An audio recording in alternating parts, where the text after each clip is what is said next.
¿Le ha pasado que desea leer un libro y la sinopsis o una reseña del mismo no bastan para decidirse? A mí me pasa constantemente, y por ello decidí comenzar este canal. En este canal no leo obras completas.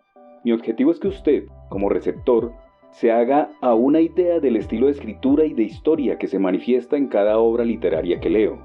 Así, lo que pretendo es dejar sembrada una semilla y usted decide si se anima o no a leer la obra completa. Obviamente quedan demasiados títulos por fuera. Solo leo los fragmentos de algunos de los libros que tengo a mano. Espero que disfrute este espacio y que le dé una luz para tomar una decisión de su próximo libro a leer. Hoy para ustedes, deseo leer fragmentos de Elogio de la Pereza, el manifiesto definitivo contra la enfermedad del trabajo, del escritor Tom Hodkinson. El camino a una vida de placer, libertad y vagancia está a tu alcance. A través de la historia, la filosofía y las experiencias personales del autor, Elogio de la Pereza es una apasionada y optimista defensa de la holgazanería y la buena vida. Tom Hodkinson, que ha convertido la pereza en su modo de vida, es digno heredero de otros célebres abogados del Dolce Far Niente, como Lord Byron, Bertrand Russell, Oscar Wilde, Nietzsche o John Lennon. Con consejos, información y reflexiones acerca de aspectos tan importantes como la siesta, el arte del escaqueo o la buena sobremesa, Elogio de la Pereza te dará toda la inspiración que necesitas para vivir bien en un mundo obsesionado con el trabajo. Tom Hodkinson nació en 1968 y se educó en Westminster School y Jesus College en Cambridge. Fundó la revista Idler en 1993 y se unió al periódico Guardian en 1995 como columnista y jefe de desarrollo editorial. Luego, él y su socio Gavin Pretor Pinney renunciaron para establecer una consultoría creativa y emprendieron proyectos editoriales y publicitarios para Canal 4, para Sony PlayStation, para Montgomery Channel, John Browning Publishing, la agencia de publicidad Mother y muchos más. En 2002, Tom abandonó el mundo comercial y se retiró a una granja en la costa del norte de Devon para escribir sus libros. Su primer libro, Cómo ser inactivo, fue un éxito de ventas mundial y fue seguido por el libro Cómo ser libre. Idler es una empresa dedicada a ayudar a las personas a llevar una vida más plena. Publicando una revista bimensual, produce cursos en línea y organiza eventos en vivo. En 1991, aburrido hasta las lágrimas de su trabajo, el periodista Tom Hodkinson, de 23 años, yacía en su cama y soñaba con empezar una revista llamada The Idler. Había encontrado el título en una colección de ensayos del Dr. Johnson, un hombre constitucionalmente indolente. ¿Cómo vivir? Esa era la cuestión. ¿Cómo ser libre en un mundo de empleos y deudas? Afortunadamente, Tom fue despedido de su trabajo y cruzó la calle hasta donde vivía su viejo amigo, diseñador y escritor Gavin Pretor Pinney. Gavin era el tipo de persona que podría ayudar a Tom a realizar ese sueño, y lo hizo. En agosto de 1993, la pareja produjo el primer número de Idler. Llevaba el subtítulo Literatura para holgazanes. El Dr. Johnson fue la estrella de la portada y hubo una entrevista con el gurú de los hongos mágicos, Terence McKenna. Desde entonces, la revista ha disfrutado de varias encarnaciones. En los años 90, fue publicada por el periódico Guardian y luego por la editorial Ebury. Tom publicó Idler como una colección anual de ensayos hasta 2014 y luego relanzó la revista en 2016. En 2010, fue fundada la Academia Idler en medio de un festival. La Academia Idler es la rama educativa de la revista Idler. Es una escuela que ofrece cursos en línea sobre artes liberales clásicas y habilidades prácticas. Desde marzo de 2011 hasta diciembre de 2015, regentan una pequeña librería, cafetería y lugar para eventos en Notting Hill. La Academia Idler enseña filosofía, caligrafía, música, habilidades comerciales, gramática inglesa, ukulele, oratoria, canto, baile, dibujo, defensa personal y otras materias. Tom Hopkinson sigue haciendo lo que ha hecho siempre, una mezcla de editar revistas, escribir artículos e ir a fiestas. Fundó la revista en 1993 y actualmente reside en Devon. Elogio de la pereza es un libro que se divide en 24 capítulos, correspondientes a cada hora del día. En esta ocasión voy a leer solamente una pequeña parte de entradilla de cada uno de los capítulos y me detendré en 2 o 3 de ellos que leeré el capítulo completo.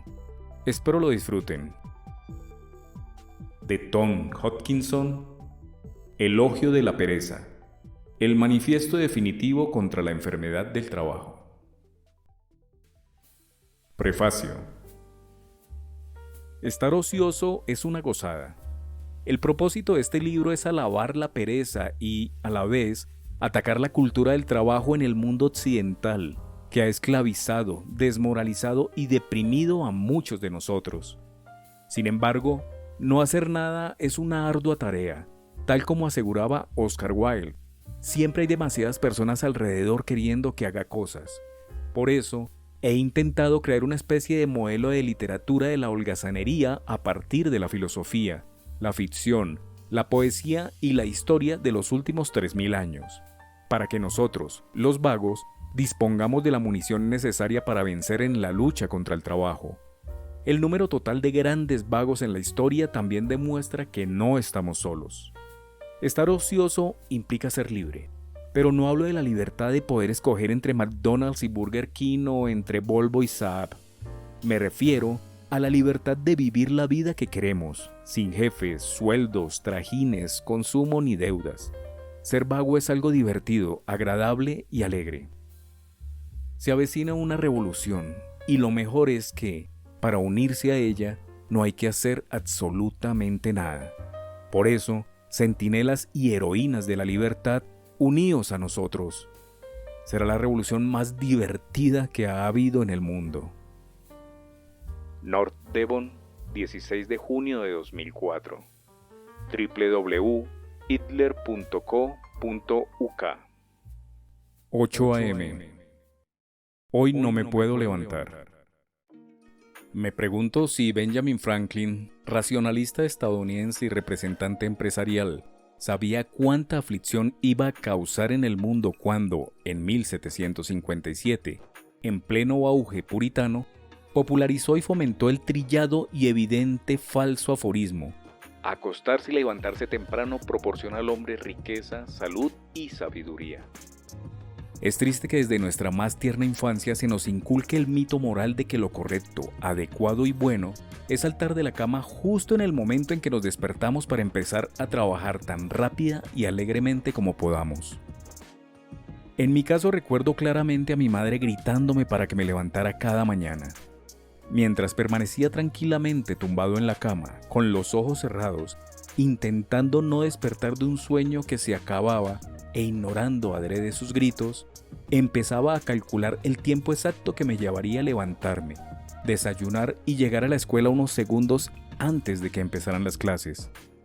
Ponía en marcha todo ese esfuerzo e ingenio mentales con la sola finalidad de disfrutar de unos momentos más de descanso. Así es como el vago empieza a aprender su oficio. Los padres inician el proceso de lavado de cerebro y luego la escuela emplea todos sus recursos para adoctrinar a los alumnos sobre la necesidad de levantarse pronto. Mi sentimiento de culpa por ser físicamente incapaz de hacerlo continuó incluso hasta los 20 y tantos años. Durante años luché contra el autodesprecio que iba de la mano de mi languidez matutina. Tomé la determinación de levantarme a las 8. Cuando estudiaba, desarrollé un complejo sistema de alarmas.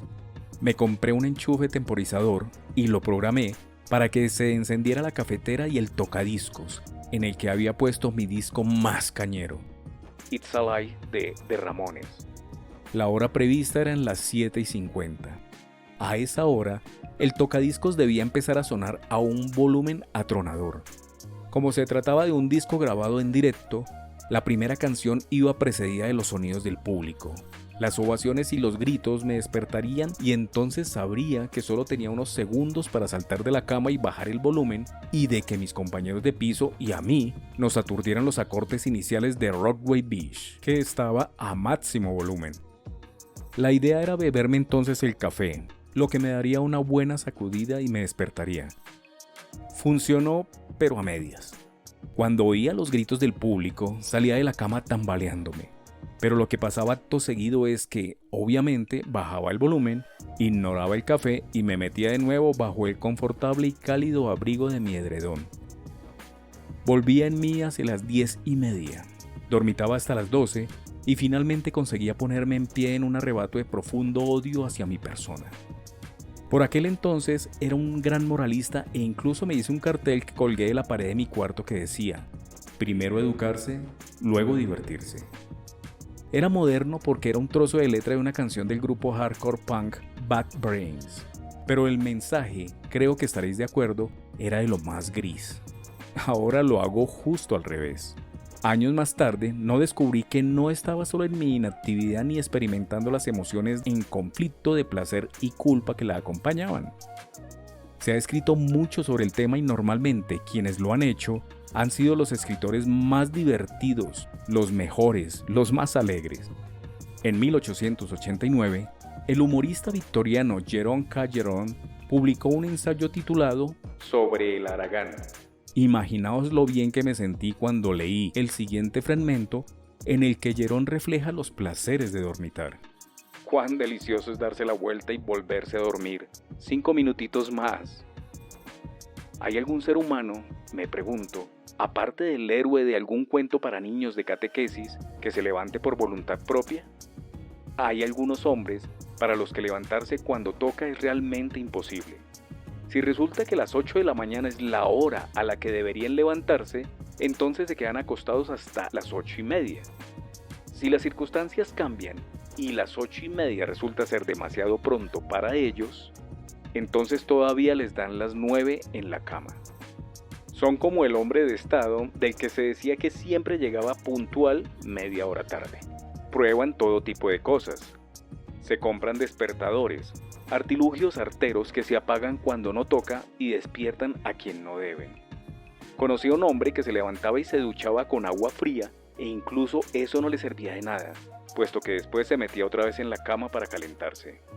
El dormilón confeso, Louis Theroux, en la revista que dirijo, El Littler, El Vago, describe una estratagema desarrollada por su amigo Ken. Era la siguiente: poner una taza de café fría y 2 pastillas de Pro Plus en la mesita de noche. Programar el despertador a las 8:20 de la mañana, media hora antes de la hora a la que realmente te quieres despertar. Y cuando suena, en el instante de lucidez en que la alarma se dispara, tragar de una sola vez el café y las pastillas y volverte a dormir. Al cabo de media hora tienes un subidón de cafeína que te despierta de golpe. El sueño es un poderoso seductor y de ahí que se haya desarrollado un mecanismo infernal para combatirlo. Me refiero al despertador. Dios mío, qué ingenio demoníaco junto a 2 enemigos de la holgazanería, los relojes y las alarmas, en un único ente.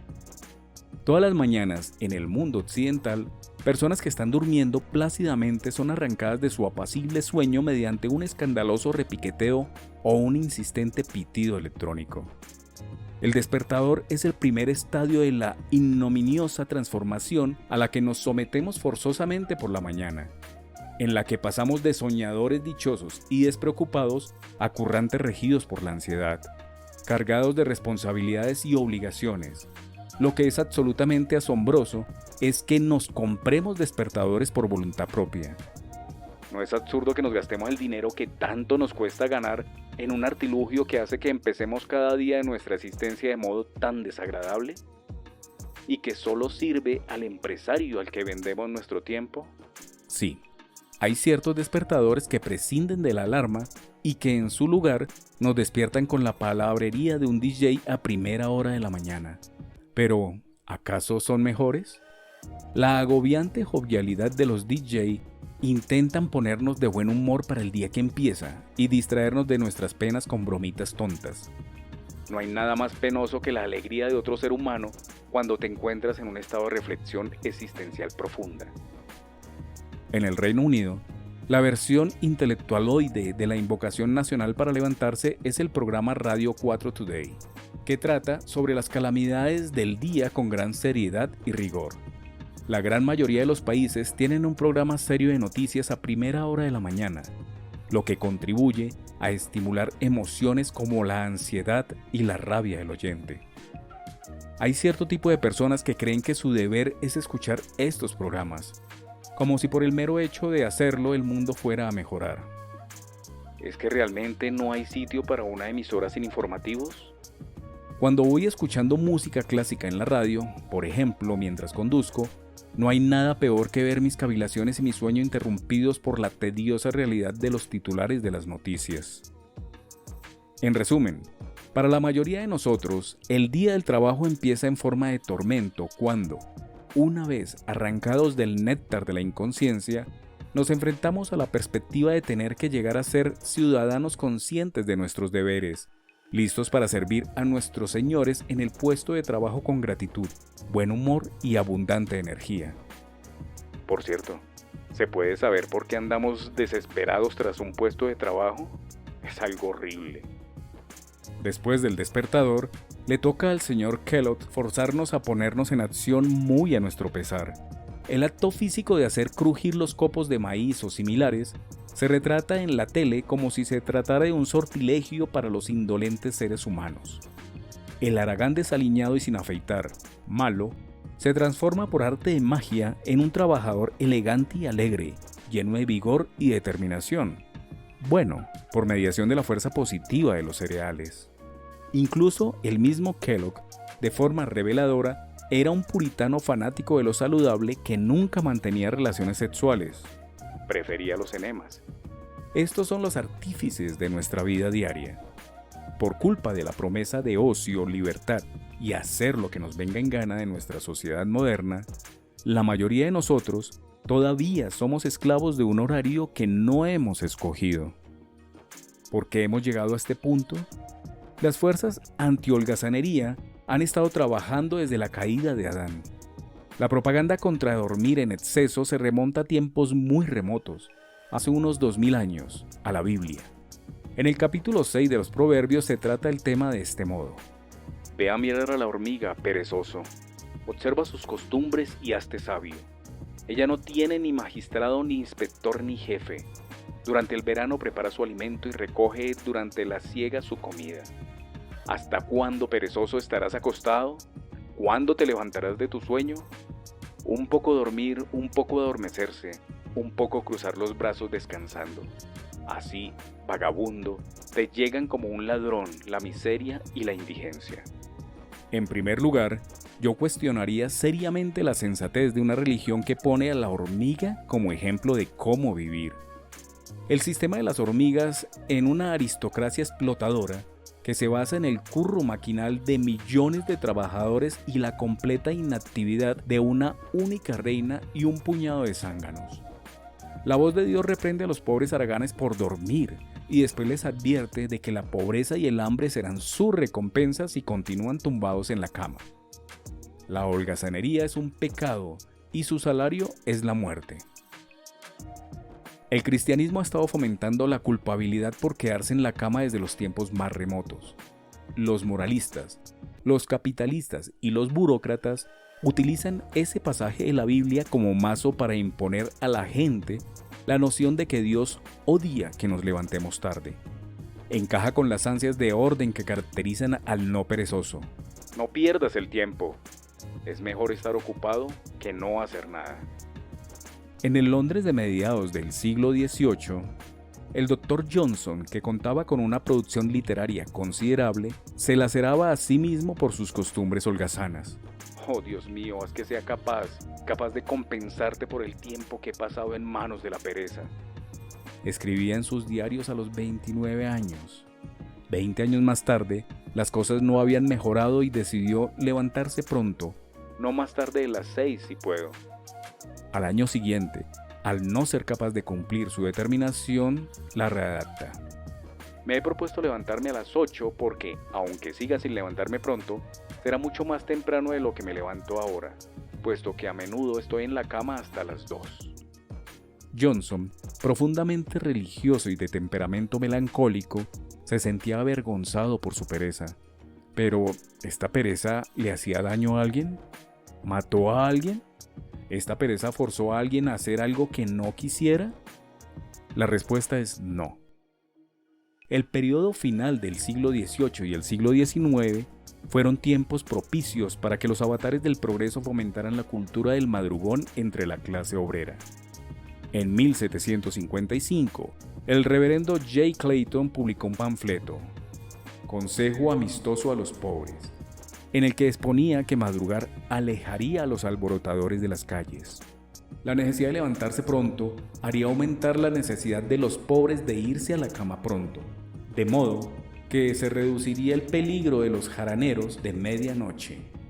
El metodista John Wesley, que se levantaba cada día a las 4 de la mañana, escribió el sermón Obligación y ventajas de levantarse temprano en 1786, en el que exponía que quedarse en la cama no es sano físicamente y utilizaba de forma cómica términos cuasi científicos para justificar su argumento. Al pasar tanto tiempo entre las tibias sábanas, la carne se recuece y se hace blanda y floja. Los nervios, mientras tanto, quedan absolutamente trastornados. En 1830, la original intelectual Hannah More publicó los siguientes versos en Levantarse temprano. Nunca más, pereza, muda asesina, mantendrás mi razón aprisionada, ni pasaré contigo más horas a manos del vil sueño atrapada. Es una manera un tanto contundente de hablar. Moore concibe la pereza, el séptimo pecado capital, aunque originariamente este fuera la tristeza, como una asesina del tiempo que mantiene la mente del hombre holgazán aprisionada. Debe ser combatida, debe haber una ferviente lucha de voluntades. Naturalmente, esto es un enorme disparate, ya que el sueño es un amigo, no un criminal. Todo el mundo sabe que, al dormir, la mente, lejos de estar aprisionada, es cuando mejor se encuentra, cuando estamos tumbados en la cama por la mañana dormitando. Después, hablaremos de los grandes beneficios creativos de este delicioso estado de duermevela. Sin embargo, la creatividad era un concepto totalmente pasado de moda para los nuevos capitalistas. Los artífices de la revolución industrial necesitaban convencer a las masas de los beneficios del trabajo duro, tedioso y disciplinado. Los libros del autor más vendido de la época victoriana, Samuel Smiles, se titulaban Ayúdate, el ahorro y el deber, y estaban repletos de sermones al estilo del que acabamos de ver. Higiene, orden, buen gobierno de la casa, puntualidad, abnegación, deber y responsabilidad. Estas eran las sacrificadas virtudes que transmitía una intrincada red de moralistas, escritores y políticos. Si creéis que actualmente estamos libres de este tipo de cosas, echad un vistazo a las secciones de las revistas de Pon orden en tu vida, que proliferan en todas partes. Los condescendientes libros de autoayuda se sirven de grandes estrategias para que seamos más productivos, bebamos menos y trabajemos más. Muchas de estas estrategias cuestan mucho dinero. Las revistas, tanto para hombres como para mujeres, aprovechan la ansiedad que nos provoca nuestro cuerpo para mandarnos a todos a las modernas salas de torturas a las que llamamos gimnasios. Curramos todo el día y luego pagamos por el placer de correr sobre una cinta. De los avisos de las agendas personales electrónicas se desprende que este chisme nos ayudará a alcanzar una perfección robótica. El escritor Charles Ledbetter puso de relieve hace poco que los horarios simulados que aparecen en los anuncios de las agendas personales, como si la simple compra de este objeto ordenara tu vida mágicamente, empiezan invariablemente por 7 horas, gimnasio. Y es que no solo es absolutamente antinatural levantarse pronto, sino que yo añadiría que estar tumbado en la cama medio despierto. Los investigadores del sueño llaman a este estado hipnagógico. Es enormemente beneficioso para nuestra salud y nuestra felicidad. Una cabezadita matutina de media hora o más puede, por ejemplo, ayudarnos a que nos preparemos mentalmente para los problemas y las tareas que se nos avecinan. Esta era la opinión de uno de mis filósofos favoritos, Lin Yutang, un escritor estadounidense de origen chino de principios del siglo XX, que pasó gran parte de su vida intentando convencer a sus esforzados compatriotas de la validez de la filosofía de la relajación propia de la antigua China, que, según dice, fomentaba la libertad y la despreocupación, y una filosofía de vida sabia y alegre. En su libro La importancia de vivir, publicado en 1938, dedicó un capítulo entero al arte de estar tumbado en la cama. En él, recomienda al aprendiz de la buena vida resistirse a levantarse pronto. ¿Qué importa que se quede en la cama hasta las 8? 1000 veces mejor sería que se proveyera de una buena caja de cigarrillos sobre la mesita de noche y que se dedicara mucho tiempo a levantarse de la cama y a resolver todos sus problemas del día antes de lavarse los dientes. En esa cómoda postura puede ponderar los aciertos y errores de ayer y separar lo importante de lo trivial en el programa del día que tiene por delante. Sería más conveniente llegar a las 10 a la oficina, dueño de sí mismo, que aparecer puntualmente a las 9 o aún un cuarto de hora antes para vigilar a los subordinados como un patrón de esclavos y afanarse por nada, como dicen los chinos. La idea de que estar tumbado en la cama medio despierto podría conseguir que la vida del holgazán fuera más eficaz surgió cuando entrevisté al poeta John Cooper Clarke. Él invierte su tiempo de sueño matutino, dijo, en pensar en lo que va a ponerse ese día. Su mente viaja libre y placenteramente por el armario, sopesando diversas combinaciones de estilos, colores y materiales. Así pues, vestirse después de este pequeño ejercicio mental está chupado y no es ni la mitad de pesado de lo que puede parecer a primera vista. El humano agresivo y brillante periodista G. K. Chesterton fue otro escritor que atacó la noción de que madrugar es moralmente bueno y que quedarse en la cama es moralmente malo. Su punto de vista es más anárquico.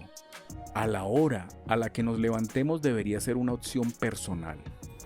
La opinión que hay hoy en día sobre la práctica de quedarse en la cama es hipócrita y poco sana. Escribió en su ensayo en 1909 sobre estar en la cama. En lugar de considerarse como debiera ser una cuestión de conveniencia y regulación personal, la mayoría lo considera como si levantarse pronto por la mañana formara parte esencial de la moral. Está inscrito en la sabiduría popular, pero no tiene nada de bueno, así como no tiene nada de malo practicar lo contrario. La grandeza y el levantarse tarde van de la mano de forma natural. El levantarse tarde está hecho para la mente independiente, para la persona que rechaza convertirse en un esclavo del trabajo, el dinero y la ambición. Durante su juventud, el gran poeta de la holgazanería, Walt Whitman, solía llegar a las oficinas del periódico en el que trabajaba a eso de las 11:30. Se iba a las 12:30 a comer y tardaba 2 horas. Después de comer trabajaba 1 horita más y volvía a marcharse.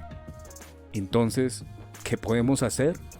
En mi caso, mi vida mejoró drásticamente cuando me deshice del despertador. Descubrí que podemos entrenarnos para levantarnos más o menos a una hora determinada sin necesidad de este artilugio.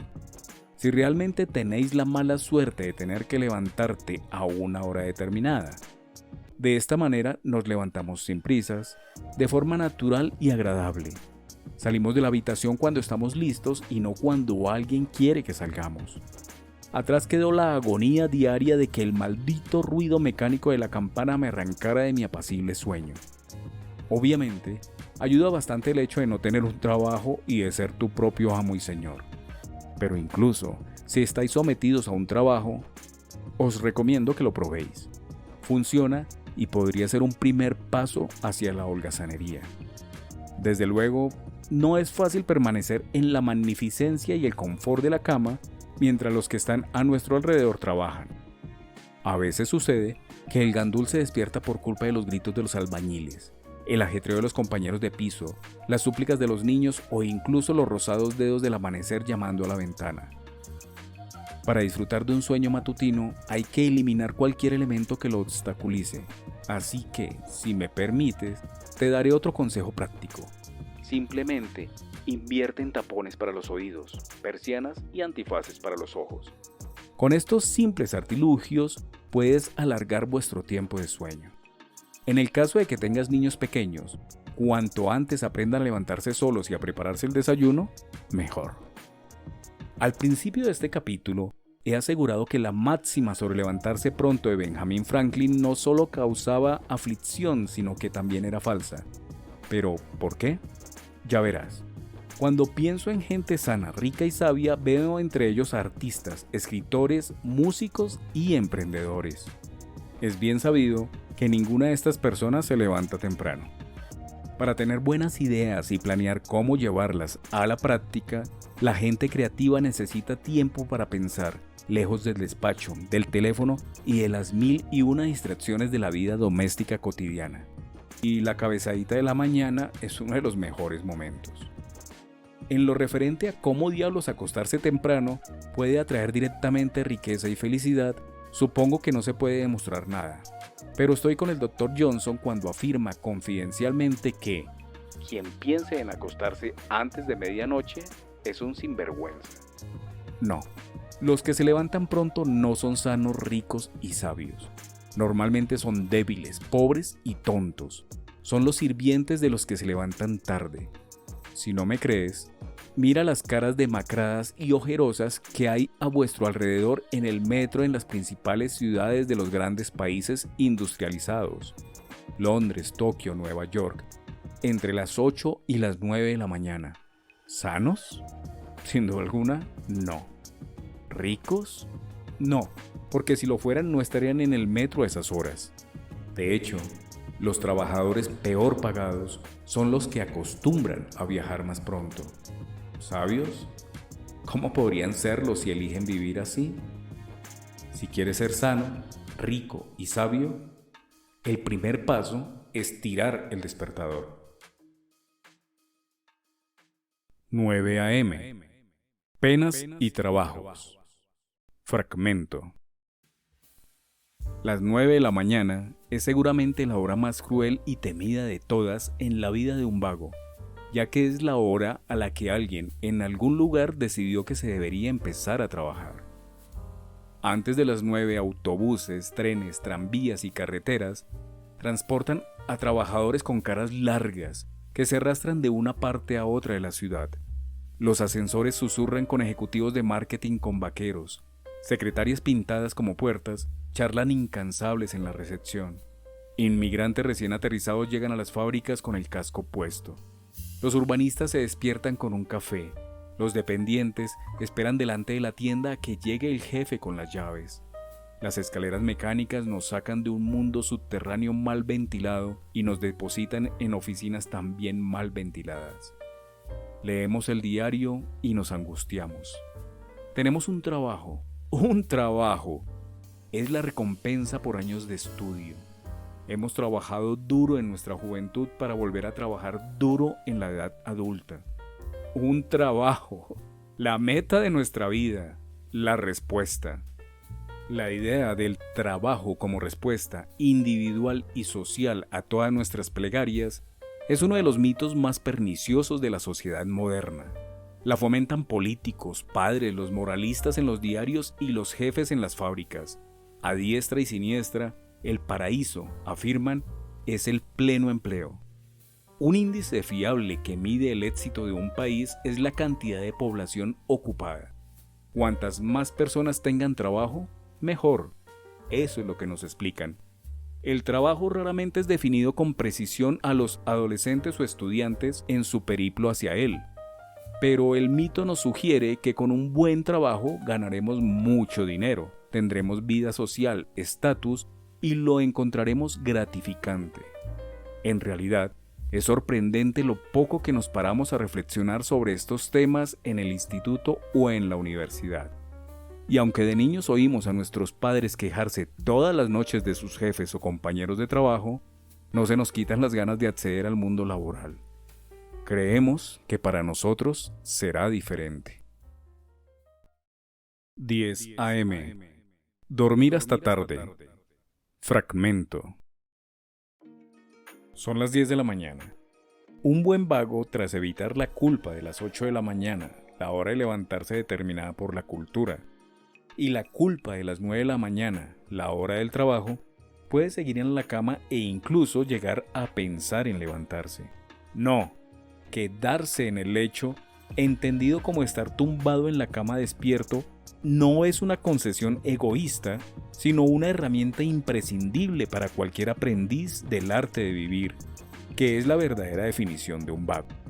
Quedarse tumbado en la cama sin hacer nada es noble y correcto, placentero y productivo. Para un burócrata, un hombre dedicado a su empresa, no existe nada más ofensivo que la idea de que ciudadanos potencialmente productivos estén tendidos, inactivos, mirando al techo mientras él está ocupadísimo trabajando en algo útil, como inventar nuevas formas de vender palomitas al gran público o entregando citaciones a quienes no han pagado las multas de aparcamiento. La inactividad le horroriza, es incapaz de comprenderla, le asusta. 11 a.m. Escaqueo por gusto o necesidad. Fragmento. La palabra escaqueo significa evitar un trabajo, una obligación o una dificultad, pero con disimulo. Es una palabra muy popular en España, escabullirse o zafarse. Son las 11 de la mañana y el vago cree que ha llegado la hora de tomarse un descanso. Saciará los gruñidos de la tripa con cualquier cosa, como Winnie the Pooh. Hará una pausa para el café, para el té o para fumarse un cigarrillo. Las 11 a.m. en realidad es la hora del escaqueo. Es la hora en la que decenas de oficinistas se apiñan en las puertas fumando un pitillo a hurtadillas. Los escolares, con las corbatas aflojadas, ríen y fuman en las cafeterías. Otros chicos están en los salones de videojuegos. Las chicas charlan en los bancos del parque. En las clases los de las últimas filas miran por la ventana, soñando despiertos. En casa, los que han avisado al trabajo de que están enfermos ven la televisión o miran al techo. ¿Qué tienen todas estas personas en común? Se están escaqueando, se están rebelando. El escaqueo es un acto directo de sublevación contra las estériles filosofías de la vida que, en el colegio y en el trabajo, nos inculcan la idea de que el sufrimiento presente nos permitirá disfrutar en el futuro. Pero esta forma de pensar es anatema para el vago. No puede esperar a mañana. Cree que el aplazamiento del placer en aras de un futuro imaginario de estabilidad es un mito burgués. Por tanto, decide aprovechar el día y hacer novillos. El escaqueo es la expresión del individuo en contra de la máquina opresora. Escaquearse implica vivir el momento. Es la libertad. Es burlarse para fastidiar a la autoridad y a la vez para darse un gustazo. Las 12 del día. La resaca. Fragmento. La resaca empieza a dar señales de vida alrededor del mediodía. Antes de las 12, normalmente todavía nos dura la borrachera de la noche anterior o estamos sobrellevándola como podemos con las energías que aún nos quedan del sueño interrumpido. Quizá por eso la mitología habla de los demonios del mediodía, los cuales, según Tierpa-Quop, en El arte de hacer la siesta, pueden atosigar a ciertos individuos al mediodía. El Islam dice que es una hora demoníaca y Plutarco, por su lado, la asocia a la superstición. Son innumerables los días en los que me he arrastrado hasta la oficina o algún otro lugar de trabajo, refunfuñando en voz baja sin poder concentrarme ni trabajar y siendo capaz tan solo de apoyar la cabeza en las manos y maldecir los excesos a los que me entregué la noche anterior. Se cree que la resaca es una de las contrapartidas de una vida de excesos, un castigo por el placer. Las descripciones de los males que acarrea pueden ser muy graciosas. Piensa en el autocompasivo Windmill de la película de Bruce Robinson, Windmill y yo, quejándose a la mañana siguiente después de haberse metido en el cuerpo una gran cantidad de whisky. Me siento como si se me hubiera cagado un cerdo en la cabeza. El problema de las resacas, el secreto de su poder mortífero, es que se presentan con una agonía doble, la física y la mental. Atacan tanto el cuerpo como el alma. Físicamente nos duele la cabeza, tenemos náuseas y dolores por todo el cuerpo. Notamos el movimiento de las tripas en nuestro interior y nos mortifica un ruido en la cabeza. Pero el sufrimiento físico es mucho peor a causa de la angustia mental, el sentimiento de culpa y de odio hacia uno mismo, la paranoia y el peso de las cosas que debemos hacer que lo acompañan. Uno alimenta a otro y se produce entonces una espiral insoportable de agonías que agotan la mente, el cuerpo y el espíritu. Sentimos que merecemos ese dolor, que es nuestra recompensa por haber abandonado las virtudes aburridas de la responsabilidad y el deber. Desde el punto de vista de nuestro mundo de autoflagelación, cada placer se ve equilibrado por el sufrimiento equivalente.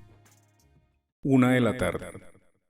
La hora del almuerzo ha muerto. Tengo la vaga impresión de que hubo una época, no hace tanto tiempo, en la que se disfrutaba la hora de comer. Se aprovechaban la comida del mediodía para charlar, compartir un rato con amigos y compañeros, saborear los manjares y pasar fuera un par de horas. Era el momento de contar chismes y reír y tomar copas. Era un oasis soñado de bienestar que suavizaba la monótona tarde y que había sido anhelado durante toda una mañana de ajetreo. Se podía incluso dar un paseo por la ciudad, tomar un taxi y dejarse caer por alguna galería. A veces, la hora de comer se alargaba toda la tarde y dejaba tras de sí un agradable rastro de citas anuladas y trabajos pospuestos.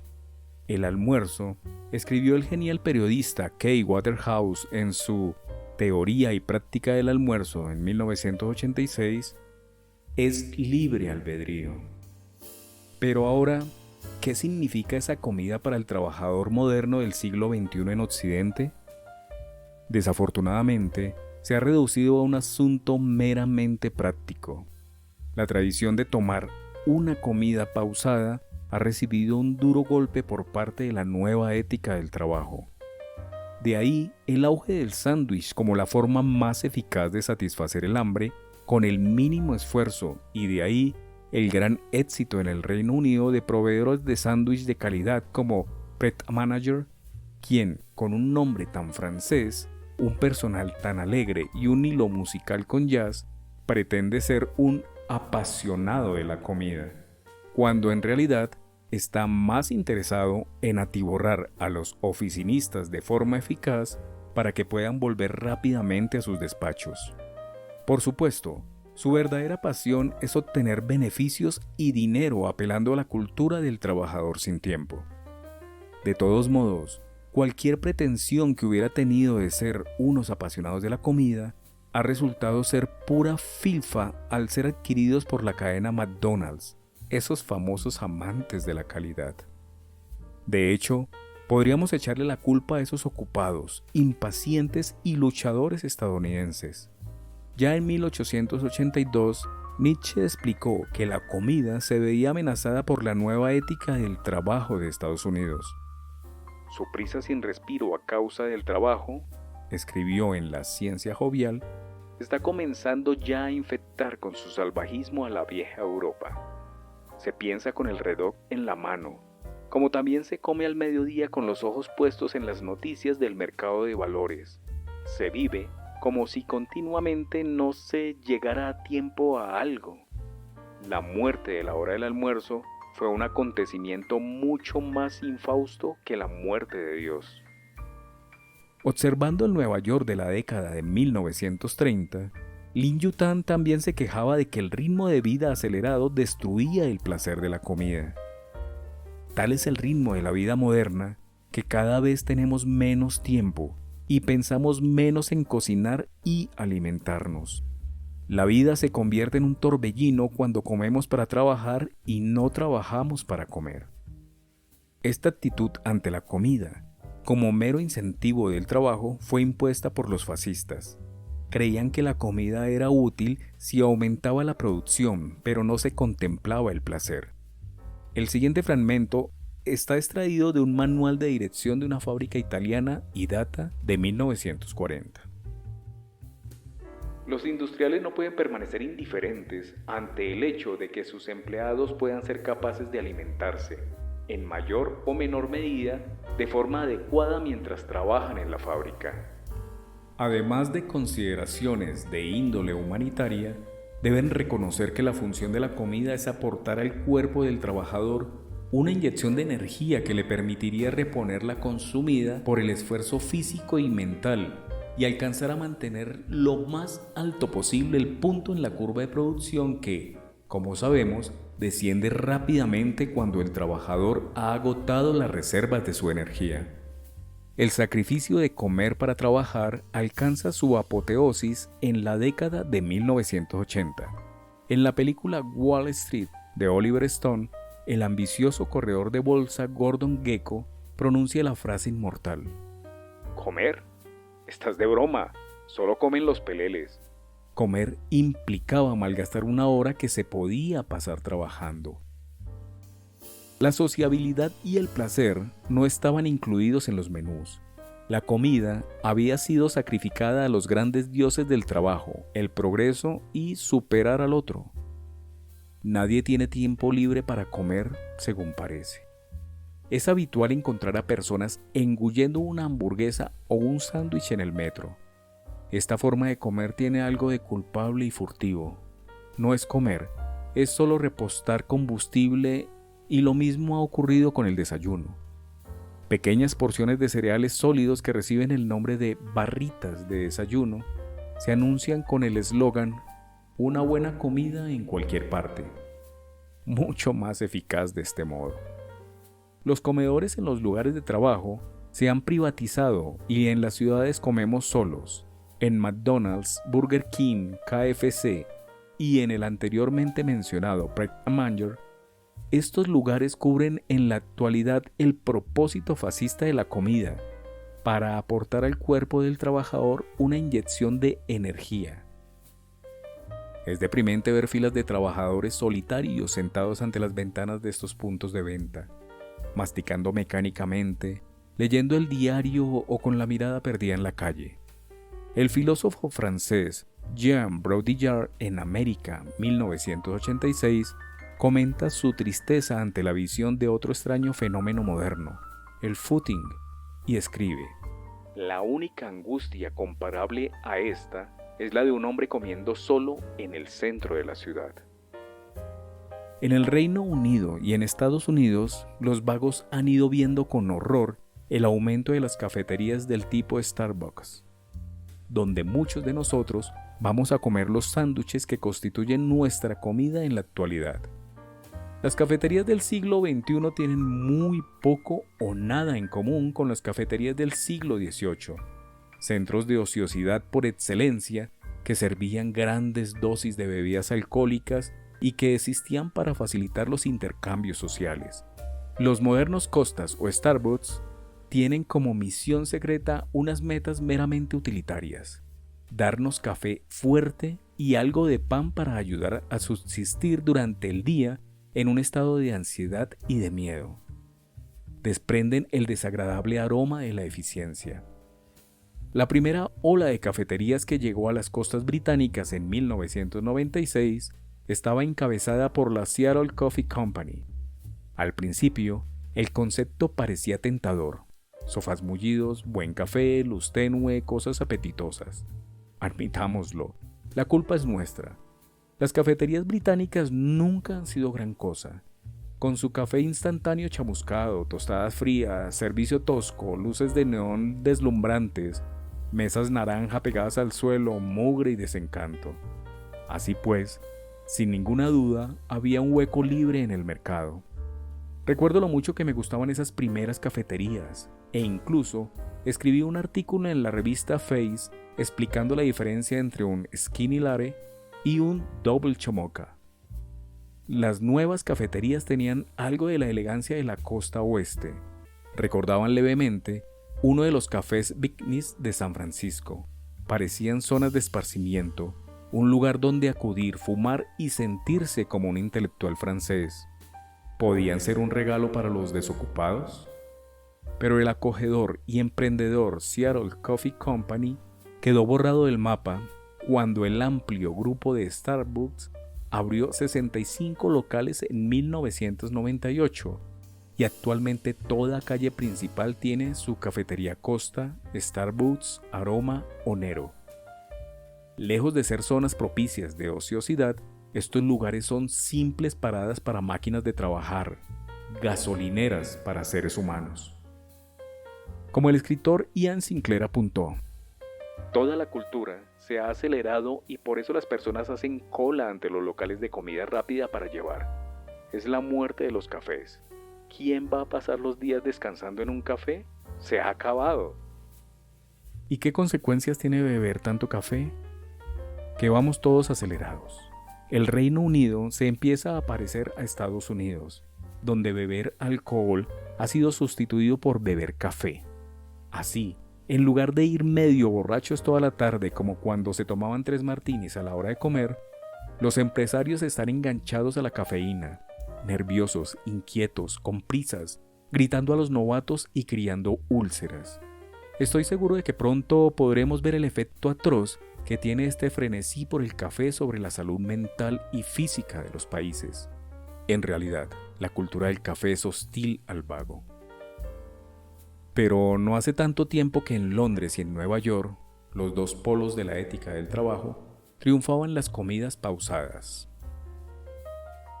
Nueva York es la mejor ciudad del mundo para comer.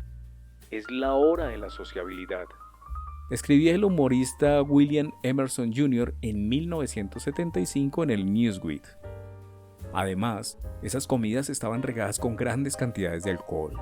En 1978, el presidente Gerald Ford dijo en un discurso: "La comida acompañada de 3 martinis es el epítome de la eficiencia estadounidense. ¿En qué otro lugar puedes llevarte una reprimenda, un disgusto o un maltrato a la vez?". Y por otra parte, ¿por qué ha desaparecido este ingenioso y liviano humor del discurso presidencial? Si alguna vez te has tomado 3 martinis, ya sabes que tienen un efecto impactante. Son tan fuertes que prácticamente los aspiras y tras un breve contacto con el estómago van directos a la cabeza. 3 martinis durante la comida dejan a hombres de estado y de negocios mareados, por no decir despeinados y con la camisa por fuera, tambaleándose a la espera de un taxi en Park Avenue a las 4 de la tarde, antes de volver a su oficina revestida de madera a aflojarse la corbata, poner los pies sobre la mesa y dar el resto del día libre a los empleados. La década de 1970 fue también la edad dorada de la comida en Londres. El periodista y escritor Kay Waterhouse dominaba el arte de la comida e incluso escribió un maravilloso libro sobre el tema, Teoría y Práctica de la Comida, que se publicó en 1986, cuando la comida aún no había degenerado en un mero ejercicio para acallar el estómago. En su libro, Waterhouse proporcionaba una larga definición sobre lo que significaba para él la comida y, casualmente, el mero factor utilitario no aparecía en su comentario. No es una comida compartida, aunque se dé en compañía de personas agradables, con el objetivo principal de alimentarse. No se celebra cuando alguna de las partes está a régimen, está dejando de beber o tiene prisa. La comida, afirmaba Waterhouse, es un ágape que se toma al mediodía pausadamente y de forma ideal por 2 personas. Es imprescindible que los comensales se hayan reunido por algún motivo diferente a las punzadas del hambre o a las necesidades del comercio. Se puede hablar de negocios de paso, pero la reunión es fundamentalmente social. Afortunadamente, la cultura de las largas comidas de negocios pervive en algunos países europeos. Hace un par de años, fui en viaje de negocios a Francia para reunirme con una empresa que se dedicaba a la destilería. Estaban fabricando una nueva marca de absenta y mi empresa le había puesto nombre y había creado el logo. Unas 8 personas disfrutamos de una comida de 3 platos, con caracoles y vino, y no hablamos en ningún momento de ningún tema relacionado con el negocio. Nos pasamos el rato riendo. Mientras iba avanzando la comida empecé a inquietarme. ¿No deberíamos volver a la empresa y cerrar el trato? Al fin y al cabo, teníamos que tomar el Eurostar. Pero al expresar mis preocupaciones, mi deseo de trabajar fue descartado rotundamente por los destiladores franceses. Rieron, dijeron que no había ninguna prisa, que todo llegaría a su debido tiempo y se justificaron con la siguiente paradoja: trabajar menos, producir más. Tenían toda la razón. La media hora que habíamos reservado para trabajar fue muy provechosa. Si hubiéramos reservado hora y media para trabajar, eso es lo que habría durado el trabajo, porque éste se dilata para encajar en el tiempo que se le da. En cualquier caso, este magnífico aforismo se me quedó grabado. Podría añadir que todo el incidente fue muy embarazoso para mí. Al editor del Hitler le había ganado en holgazanería unos hombres de negocios de provincias. Pero mascullat, trabajar menos, producir más. Después de tropezar de vuelta a la oficina y a las 3:30 con el jefe en pleno sermón en contra de la holgazanería, y verás la poca consideración que obtendrás. Sin embargo, aún queda la esperanza para los británicos, y aparece bajo la forma de Movimiento Internacional por la Defensa y el Derecho a Divertirse, más conocido como Slow Food, comida lenta. Fundado en 1986 por un grupo de italianos de izquierdas consternados por el aumento de la cultura de la comida rápida, el Slow Food planea devolver el placer, la calidad, la variedad y humanidad a la producción y el consumo de comida. Lo intentan llevando a cabo actos y degustaciones, escribiendo libros y editando una magnífica revista. Desde unos inicios humildes se han ido extendiendo por toda Europa y cuentan ya casi con 100.000 miembros.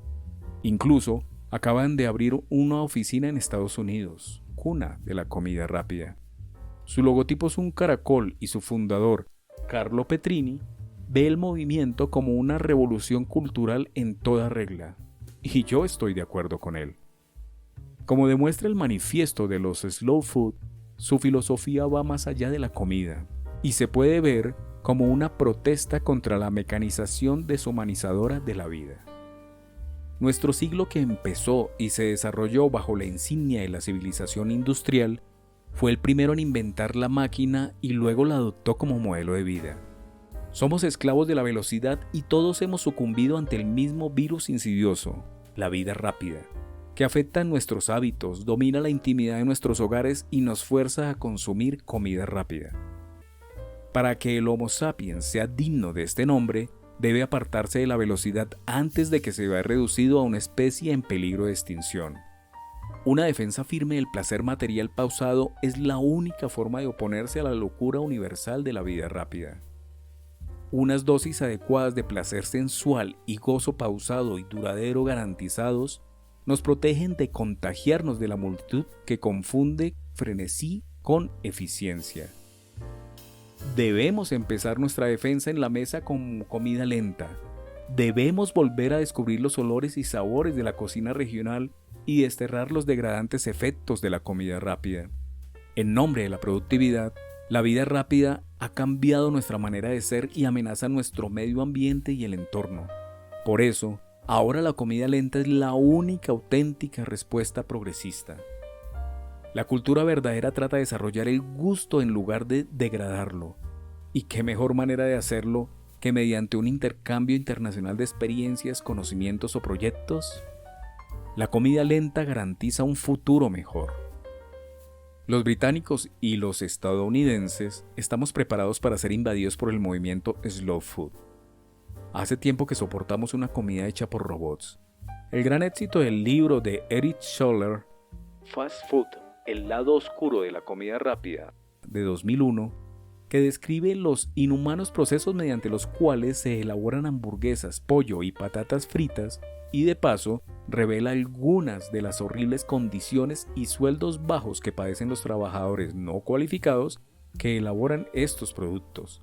Es seguramente un signo positivo. Quizá nos estemos despertando. Necesitamos más comidas como la siguiente, descrita en El pescador de caña en profundidad, escrito por William Kane en 1911, cuando el ritmo de vida era un poco más lento. Kane describe los placeres de un picnic a la orilla del río. Comemos sin sentir que perdemos el tiempo. El disfrute de la comida, un verdadero gozo. No nos lo estropea la ansiedad de estar al lado del río. Nos entretenemos con el siguiente cigarrillo y el cigarrillo que sigue a este. No tenemos prisa. No hay pescado absolutamente en ninguna parte. Apartamos la idea del pescado y nos concentramos en masticar a gusto, como hombres sabios. Tenemos que reivindicar la hora del almuerzo. Es un derecho natural que los gobernantes nos han robado. El miedo que nos mantiene atados a la mesa del trabajo con la mirada fija en la pantalla no alimenta nuestro espíritu. La hora del almuerzo es el momento de olvidarnos de ser sensatos, prácticos y eficientes. Una buena comida debería alimentar tanto al espíritu como el cuerpo. Hablo de mimarnos de forma agradable y compartirlo. La comida es para los vagos. 2 de la tarde. Estar enfermo. Fragmento. Es bien sabido por todos los niños pequeños que estar enfermo puede ser una forma maravillosa de recuperar el tiempo ocioso perdido. Durante los años de colegio, el niño independiente aprende rápido que, si está enfermo, puede pasar todo el día tumbado en la cama, sin trabajar y con alguien cuidándole. ¡Qué mundo tan diferente del de cada día, con castigos, recriminaciones y deberes! De repente, todo el mundo es amable contigo. Puedes leer y mirar la tele. No tienes que ir al colegio. Es hora de disfrutar de la exquisita languidez de la derrota. Como lo describía el escritor Peter Bradshaw en un artículo de 1994 para Idler, titulado La alegría de la enfermedad. La enfermedad, naturalmente, siempre que no ponga en peligro nuestra vida, debería tomarse como un placer de la vida adulta, como un paréntesis en la responsabilidad y la carga. De hecho, quizá sea uno de los últimos reductos legítimos que nos quedan para el ocio. Llamar diciendo, estoy enfermo, añadía Bradshaw, es la única manera en que los profesionales adultos pueden experimentar la inactividad. En ninguna otra circunstancia podrán cultivar las artes de la soledad y el ocio forzoso. Cuando estás enfermo, puedes librarte de todas esas tareas irritantes que hacen que la vida sea tan dura. Ni siquiera tienes que vestirte, por poner un ejemplo. Puedes vagar por tu casa en bata, como Sherlock Holmes, Noel Coward o nuestro amigo el héroe de los perezosos, Oblomov.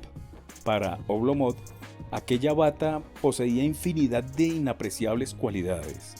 Era flexible, no pesaba, y como dócil esclavo se doblegaba al más mínimo movimiento de su cuerpo. 3 de la tarde. La siesta. Es una verdad como un templo que en el paraíso todo el mundo duerme la siesta. Una siesta es un verdadero placer, pero también es muy útil. Divide el día en dos mitades para que cada una de ellas sea más soportable y agradable. Es mucho más fácil trabajar durante la mañana si sabemos que nos espera una siesta tras la comida, y la tarde será mucho más placentera después de echar una cabezadita. Si sabemos que durante el día vamos a dormir una siesta, podemos olvidar para siempre ese horrible sino que se cierne sobre nosotros a las 9 de la mañana al pensar en las 8 horas de trabajo que nos esperan. Así es, los agentes de la industria nos han quitado el inalienable derecho de la siesta, y se trata de un error. La siesta, explica Paquot, es una de las mejores cosas de la vida. Sí, un arte de vivir que se debería definir, popularizar y practicar con alegría y solemnidad.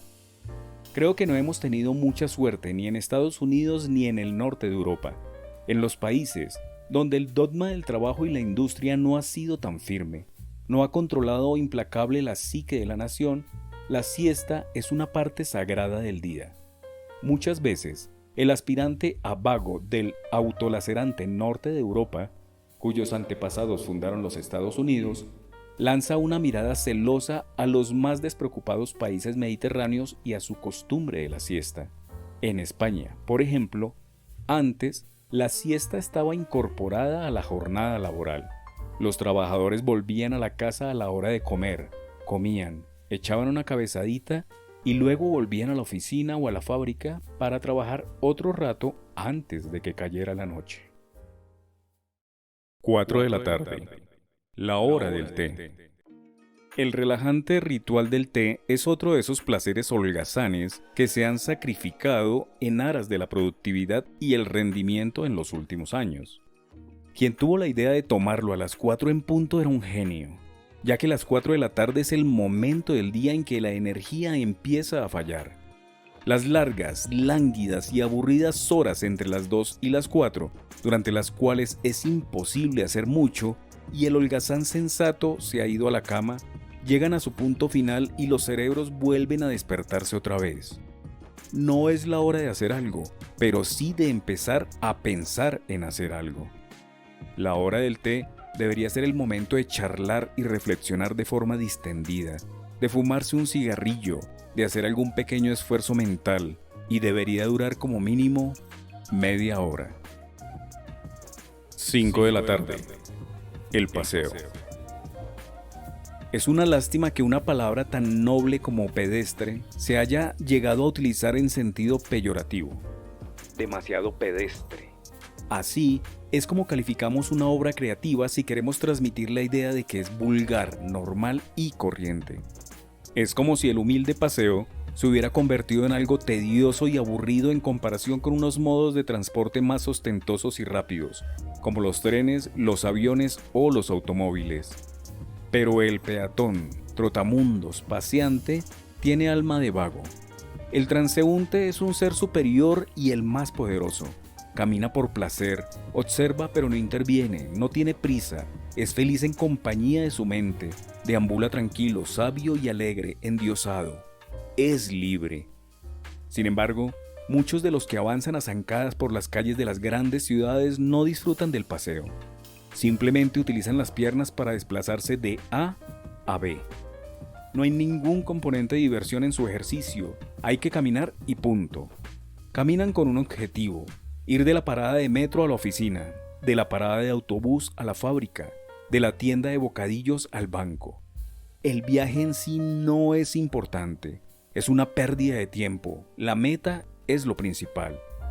Atrapados en este tipo de caminar, nos parece que es fácil abandonarse al momento. Caminamos con un propósito, cabizbajos, mirando al suelo y gran cantidad de ansiedades recorren nuestra mente. Cosas por hacer, cosas que no hay que hacer, citas anuladas. Si alguien nos viera captaría las vibraciones. Ocupado, importante, cosas que hacer, sitios a donde ir. 6 de la tarde. La primera copa del día. Fragmento. Todas las tardes a las 6 en punto, en los hogares ingleses se oye la frase, a menudo pronunciada por el hombre de la casa en un tono pretencioso y burlón a la vez. Bueno, ya se ha puesto el sol por detrás del penol, y parece que va siendo hora de que tomemos un traguito. Y hacen acto de presencia la ginebra y la tónica y se alegran los espíritus. En las casas más elegantes también aparecerá la coctelera, seguida de inmediato por un margarita tonificante. En nuestra casa nos las apañaremos con una cervecita. Las personas sensatas alertan de que no es bueno beber con el estómago vacío, pero para mí es la mejor manera de beber. La primera copa de la tarde tiene una magia sublime, ya que el cóctel, la cerveza o el vino va a parar directamente al sistema nervioso, sin verse bloqueado por la comida. Nada puede pararlo. La primera copa del día nos devuelve el presente. Nos convertimos en budistas. Esta primera copa también tiene un efecto de restablecimiento físico. Me puedo pasar el día quejándome de que estoy cansado, apático, sin energías y dormido, pero a las 6, en el pub o en casa, delante de una pinta con espuma de color avellana en lugar de una pantalla de ordenador, me encuentro de repente mucho mejor. Recupero toda la energía. Estoy vivo.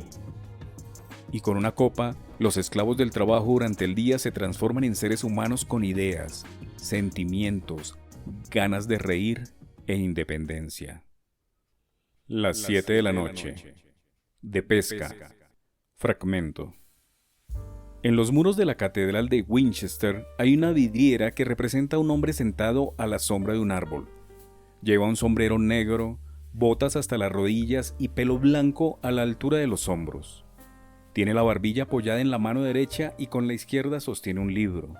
A sus pies hay una cesta de mimbre, una red y una caña. Tras él, al fondo, Un río traza dos curvas a lo lejos. Está rodeado de árboles. Tras la orilla se levanta una colina. A los pies de este retrato idílico de un vago junto al río se lee la inscripción: afanaos en vivir pacíficamente. El hombre en esta postura lánguida es Sir Isaac Walton, el autor de El perfecto pescador de caña o La distracción del hombre contemplativo, publicado por primera vez en 1653. El perfecto pescador de caña es un manual para aprender a pescar, pero también es una obra de filosofía, una defensa de la pesca de caña como vocación noble, una celebración de la tranquilidad y de la vida contemplativa. Es uno de los libros más vendidos del mundo, supuestamente solo por detrás de la Biblia. 8 de la noche. Fumar. Fragmento. Cuando empecé a fumar a los 14 años, me sentía como si hubiera experimentado una especie de renacimiento o de despertar. Descubrir el tabaco fue como encontrar una puerta secreta, un pasaje hacia el elegante jardín de los placeres mundanos y de la independencia. Fumando me sentía bien, me hacía parecer sofisticado y además era una manera de rebelarse contra la autoridad, abrirse camino en la vida y no limitarse a seguir los caminos preestablecidos marcados por padres y profesores. Fumar significaba ser libre.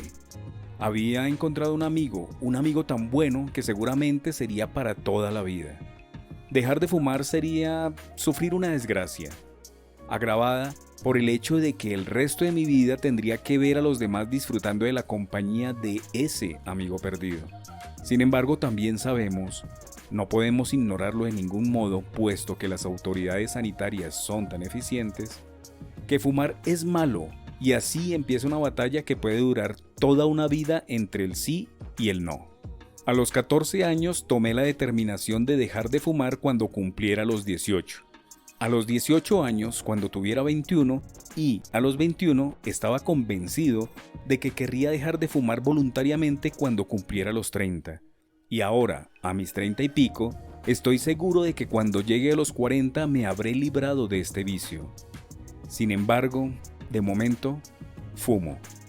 De hecho, estoy fumando en este mismo instante y cuando haya acabado esta frase, me la releeré mientras echo una bocanada a la pantalla del ordenador. Fumar, afirma Jacobo I, es ser irresponsable y renunciar al deber para con el rey de la Commonwealth. Además, corrompe a las mujeres.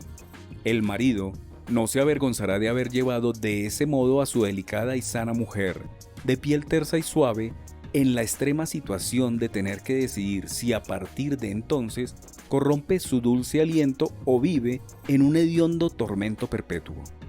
Una conclusión condenatoria culmina ese ensayo. Un hábito detestable a la vista, aborrecible al olfato, pernicioso al raciocinio, peligroso para los pulmones, y el humo negruzco que desprende lo convierte en lo más parecido al horrible humo estigio del infierno infinito. Fumar te hace vivir mientras te está matando. 9 de la noche. En casa del vago. Fragmento. Quedarse en casa es la nueva forma de salir. Fue una ocurrencia que lancé en una reunión una vez. Trabajaba para el diario The Guardian en proyectos especiales y habíamos desarrollado un suplemento sobre hogares e interiores que se llamaba Space. Tratábamos de despertar el entusiasmo de los departamentos publicitarios por la nueva sección y pretendía hacerlo mediante lo que resultó ser esta ingeniosa frase. Si obviamos la tontería y el simplicismo, este comentario tiene algo de verdad. Salir a todas horas puede ser agobiante. Es una ardua tarea. Intentar dejarse ver por bares, clubes, estrenos cinematográficos, galerías, espectáculos o conciertos de moda es un trabajo a jornada completa y siempre acabas pensando que hay cosas mucho mejores en otras partes. Vas a un bar de lo más actual y te sientes au courant durante unos minutos, hasta que te enteras de que en las profundidades de ese bar de moda hay una sala VIP. Quizá ahí es donde está lo bueno, piensas. Entras en una de esas salas VIP y te das cuenta de que las personas más modernas se acaban de ir a la habitación de un hotel. Llegas a la habitación del hotel y acabas hablando con el parásito de turno en lugar de con la estrella. Si hablaras con la estrella, descubrirías que es muy aburrida. Realmente supone demasiado esfuerzo físico. Por eso, pronunciar la frase "me quedo en casa" es un pequeño triunfo para el alma, creo. Significa al menos durante una noche que has dejado a un lado el mundo y sus seducciones. Te has dicho a ti mismo, no me importa. Vas a crear un paraíso único propio con edredones, televisores y pizzas. Será tu castillo de la indolencia. Desde un punto de vista simplista, quedarse en casa es, por supuesto, el sueño de cualquier vago, porque implica muy poco esfuerzo físico. Evita la tediosa y dificultosa labor de prepararte, salir de casa, desplazarte, asistir a la función y luego soportar la aún más tediosa y dificultosa labor de volver a casa cuando todo se acabe. 10 de la noche. El pub. Fragmento. El pub, la taberna, la cervecería, la posada, la tasca. Es el lugar donde nos deshacemos de las tribulaciones de la vida cotidiana y las enviamos a tomar viento con la ayuda de la cerveza y una buena charla. O quizá con cerveza ya nos baste. Recuerdo que antes de tener hijos solía sentir pena por esos hombres solitarios que a veces se ven en los pubs. Te los encontrabas a unas horas del día muy raras. A las 4 de la tarde, por ejemplo, sentados solos, con una pinta y un diario, o quizá solo con la cerveza. Entonces, un día, poco después de que naciera mi segundo hijo, estaba yo por ahí, comprando cosas para las Navidades, solo. El trato era que Victoria cuidara a los niños mientras yo hacía cosas que no podían esperar. Eran las 3 de la tarde y mientras caminaba por la calle principal, pasé por delante de un pub.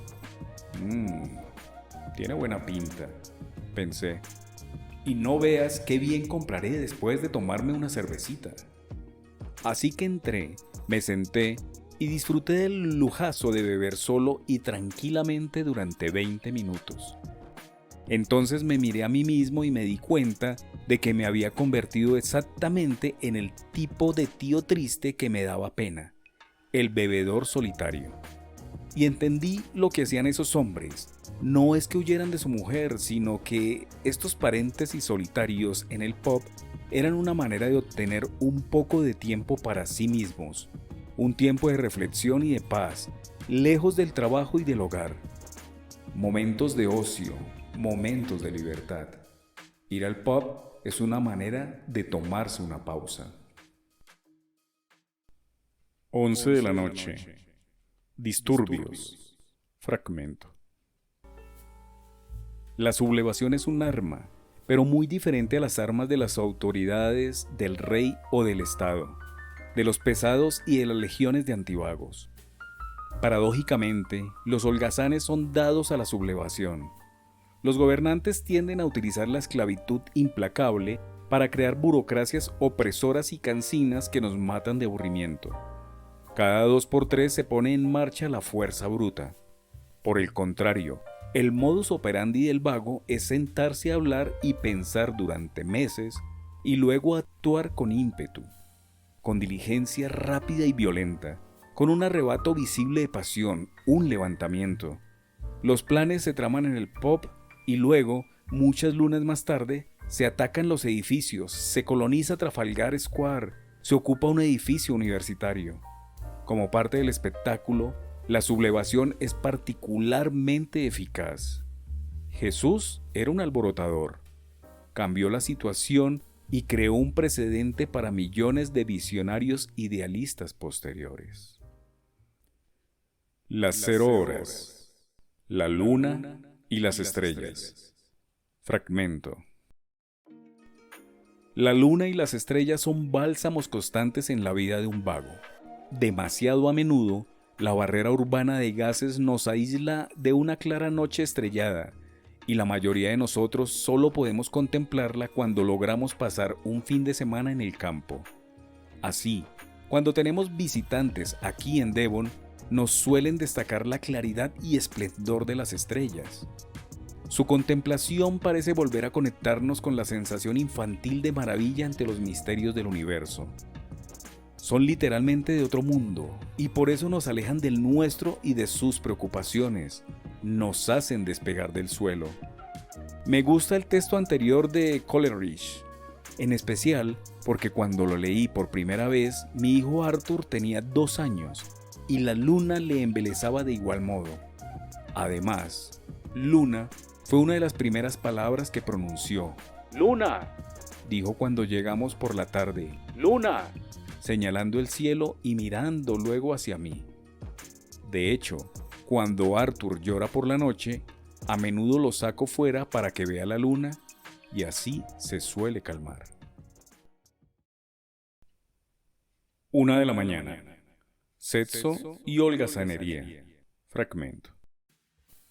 Según el actor David Garrick, cuando le preguntaron al Dr. Johnson cuáles eran los mayores placeres de la vida, contestó follar y en segundo lugar beber. Pero se preguntaba por qué no había más borrachos, ya que, aunque todo el mundo puede beber, no todos pueden follar.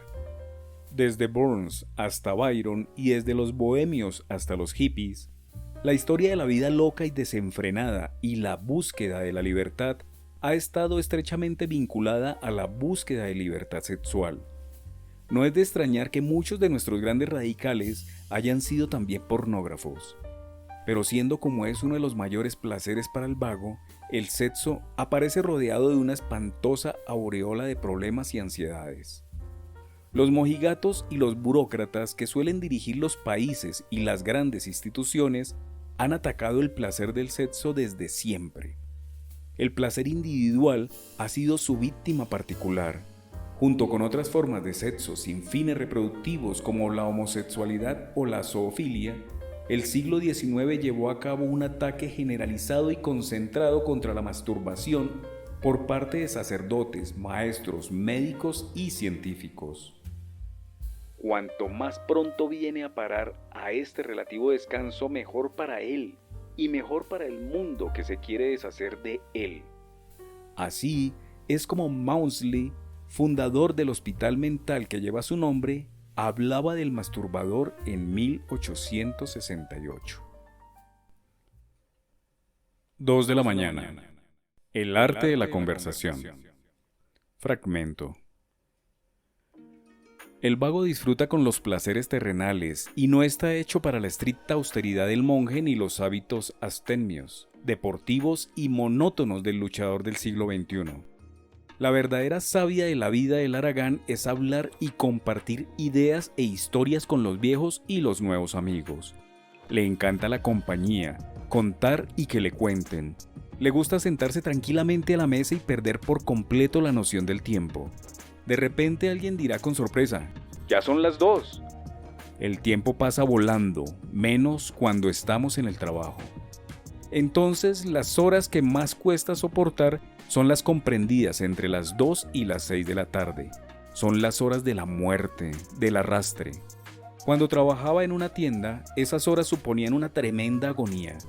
Al acabar, cerrábamos caja y bajábamos la persiana. Nos íbamos al pub y allí 4 o 5 horas pasaban volando. Entonces, el pub cerraba y nos apetecía hacer algo más. 3 de la mañana. De fiesta. Fragmento. Si unimos buenas drogas, buena gente y buena música, obtendremos una combinación mágica. A las 3 de la madrugada estamos más allá de las palabras.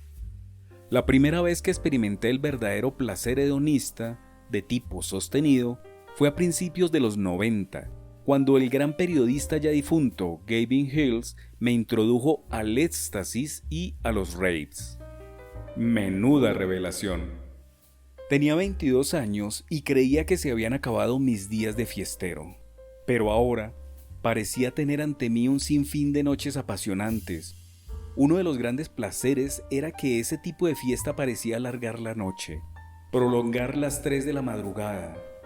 Uno de los grandes éxitos de la época era la canción Dance Triangle Eternal de KLF. Hace poco llamé a Bill Drummond de KLF y le pregunté qué significaba la canción.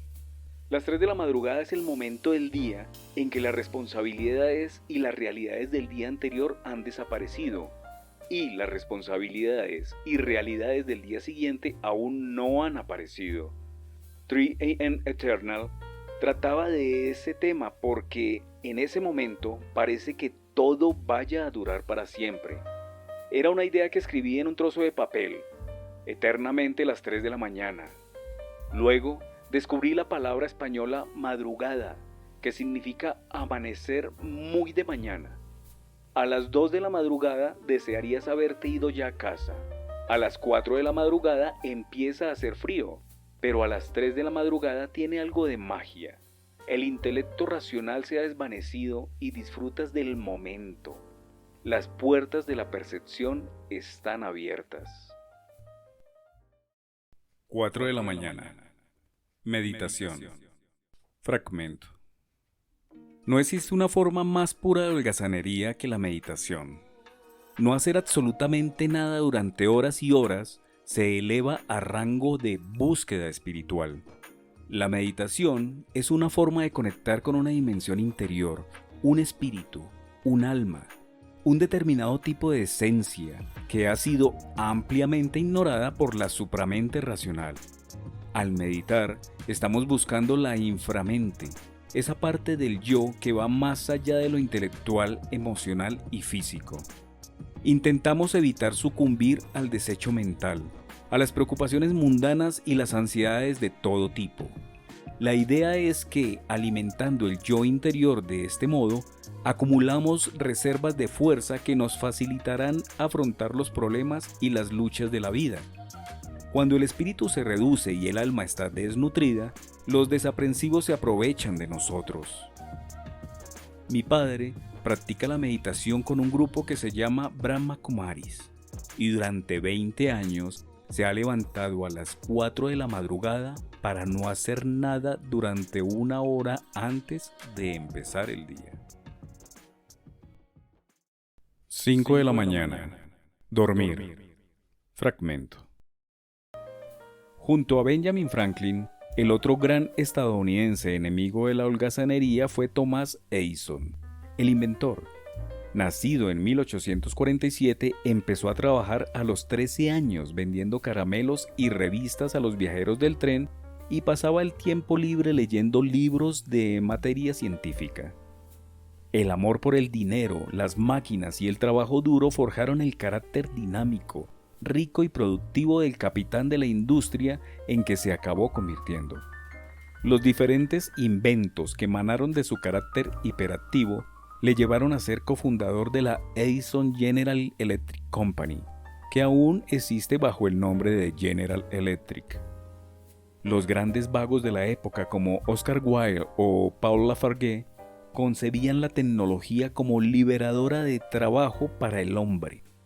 Wilde, en El alma del hombre bajo el socialismo, escribió: las máquinas deberían trabajar por nosotros en las minas de carbón, encargarse de los servicios sanitarios, de las calderas en los barcos de vapor, limpiar las calles, llevar mensajes en días de lluvia y hacer cualquier cosa tediosa o deprimente. Lafarge, en El derecho a la pereza, escribía que la máquina es el redentor de la humanidad, el Dios que rescatará al hombre de las artes sórdidas y del trabajo asalariado, el Dios que le dará el ocio y la libertad. Edison, por su parte, veía la tecnología como una herramienta para aumentar la productividad y la eficacia. La utilizaba para esclavizar. El hecho de que se lo conozca como un gran hombre, la personificación de la diligencia estadounidense, nos dice mucho sobre la decadencia de la civilización occidental en su viaje desde el arte y la vida hacia el trabajo y la muerte. 6 de la mañana. Las vacaciones. Fragmento. En 1936, en el Reino Unido, se produjo una revolución respecto a las vacaciones, puesto que por primera vez desde la formación de la clase obrera industrializada, el gobierno, después de incontables reuniones del comité, estudios y muchos nervios, introdujo de manera cautelosa una nueva ley que obligaba a los empresarios otorgaran una semana de vacaciones pagadas al año a los trabajadores. Es de suponer que los legisladores se sintieron buenas personas muy generosos y con un gran corazón. El empresario del ocio, Billy Butlin, que había presionado al gobierno para que aprobara las vacaciones pagadas, estaba en disposición de capitalizar el nuevo tiempo ocioso. Abrió un primer centro de vacaciones en Skegness en 1936. En 1945, 15 millones de británicos disfrutaban de vacaciones anuales. Si lo comparamos con las 8.000 personas que se calcula que iban de vacaciones en el siglo XVIII, podremos tener una idea de la gran expansión que sufrió el concepto de vacaciones como objetivo colectivo organizado y de la comercialización del ocio. Sin embargo, era fundamental que las vacaciones estuvieran repletas de actividades. No consistían en holgazanear, ya que, como hemos visto, la holgazanería lleva a la sedición. De este modo, nacieron las vacaciones activas, que todavía hoy sobreviven, pero con una diferencia. Después de pasarnos 50 semanas trabajando, encima debemos soportar 2 semanas más de esfuerzo. 7 de la mañana. Soñar despierto. Fragmento. ¿Cuánto sufre un vago de verdad por soñar? ¿Cuánta crueldad emana de burócratas, profesores y usureros que nos dicen que nuestras visiones y fantasías son una pérdida de tiempo? Nos dicen que tenemos la cabeza en las nubes, nos piden que dejemos de soñar despiertos, que dejemos de mirar por la ventana. Cuando exponemos nuestros extravagantes planes a los amigos, nos responden con desaire un «ni lo sueñes» o «ni en sueños». Los sueños y la holgazanería van de la mano y se menosprecian como hijos de un cerebro haragán.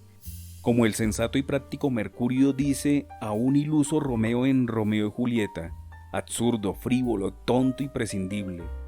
Los soñadores creen en los cuentos de hadas, pero se les dice que empiecen a vivir en el mundo real. Pero nos podríamos preguntar, ¿en qué consiste ese mundo real exactamente? El mundo real significa trabajar todo el día para fabricar objetos inútiles que empobrecen a los demás y los hacen más infelices. El mundo real significa política empresarial, seguros, planes de pensiones, objetivos de eficiencia, presentaciones en PowerPoint, acumulaciones de deudas, domicilización de pagos y lameculos en las empresas. ¿Es el mundo real sombrío, sensato y puntual? ¿Quién dice que todo eso no es de hecho un mundo falso? El mundo que creamos para distraernos del mundo real, que es el que habita en nuestras cabezas. Al fin y al cabo, ambos mundos son producto de la imaginación y el lenguaje. No sé por qué se debe privilegiar a uno por ser mejor que el otro. El truco, y de hecho el deber de cualquier vago de verdad, es unir ambos mundos. Armonizar el mundo de los sueños y el mundo real. Es de locos negar que Hacienda, que las facturas de la electricidad, que las estaciones de servicio, las hipotecas y los pañales no existen. Sí que existen, aunque a veces intente evitarlos, al final aparecen y me pillan. Las montañas de facturas y cosas por hacer por el suelo no parecen ordenarse por sí solas. Como Cicerón escribió en De Officiis, se debe pues mirar como algo bajo y vil el oficio de todos aquellos que venden su herramienta y su producto, porque quien quiera que ofrezca su trabajo por dinero, se vende a sí mismo y se coloca en el rango de los esclavos. O de nuevo Charles Handy escribe, siempre me ha parecido un poco extraño que hiciéramos cola para vender nuestro tiempo a otros. Es una forma de esclavitud voluntaria. Creemos que es algo bueno, pero es de locos. Es el mismo pensamiento que Paul Lafarge, Bertrand Russell, Nietzsche y muchos otros cientos de escritores y pensadores han articulado durante los últimos 2000 años. Es el mismo pensamiento que tenéis vosotros y que tengo yo. Tengo un sueño. Se llama amor, anarquía, libertad. Se llama ser vago. Y así, con esta última frase, Tom Hodkinson termina la presentación de su libro, Elogio de la pereza. En este mundo obsesionado por el trabajo, Tom nos da ciertas claves que podemos asumir para pasarla un poco mejor, un poco más relajados. El ser vagos bajo este concepto no necesariamente es no hacer absolutamente nada. Es tal vez saber disfrutar de las pequeñas cosas y los pequeños momentos que podemos sacarle a esa carga laboral. Espero hayan disfrutado este audio y recuerde que Fragmentos, Lecturas para Escuchar los encuentra en YouTube y también en su canal de podcast favorito. Nos escuchamos a la próxima.